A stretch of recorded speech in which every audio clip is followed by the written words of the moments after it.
పరిశుద్ధాత్మ దేవునికి వందనాలు, ఇసాకయ్య గారికి వందనాలు. మా ఊరు ఏలూరు జిల్లా మెట్టగూడెం గ్రామం. నేను అయ్యగారి దగ్గరికి 2004 నుంచి వస్తున్నాను. 2004 నుంచి వస్తూ ఉంటే మాకు జరిగిన అద్భుతాలు అన్నీ కాదండి. అయితే అయ్యగారు పాస్పోర్ట్ విషయంలో అవుతుంది పో అని జనవరిలో చెప్పారండి, డిసెంబర్లో చెప్పారు. రెండు నెలల్లో వచ్చానండి జంగారెడ్డిగూడెం. అయ్యగారు చెప్పిన తర్వాత నాకు వీసా వచ్చింది. నేను అమెరికా వెళ్ళాను. ఫిబ్రవరిలో వెళ్ళానండి. మొన్న 6 నెలల నుండి మొన్నే వచ్చానండి. ఈ నెలలో నేను ఏమైనా సాక్ష్యం చెప్పుకోవాలనుకున్నాను. అలాగే పాపకి 2005లోనండి అమ్మమ్మ అవ్వాలనుకున్నారా మీరు, చేతులు ఎత్తండి అని అంటే చేతులు ఎత్తానండి. బంగారు లాంటి పాప ప్రీపురుడు వచ్చిందండి, పుట్టింది. అలాగే వీసా బాగా మంచిగా వచ్చిందండి.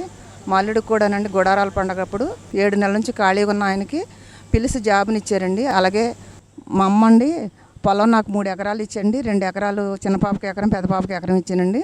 మా అబ్బాయికి ఎకరం ఇమ్మంటే ఇప్పుడు రేటు పెరిగిపోయిందని మా అమ్మను మా తమ్ముడు చాలా గొడవ చేస్తున్నారు. ఈరోజు అయ్యగారు పిలిచి నీకే ఇస్తుంది అన్నారు. నాకు ఇచ్చేలాగా మరలా వచ్చి నేను గొప్ప సాక్ష్యాన్ని చెప్పుకునేలాగా దేవుడు దీవించాలని, చిన్ని సాక్ష్యం దేవుడు దీవించాలి.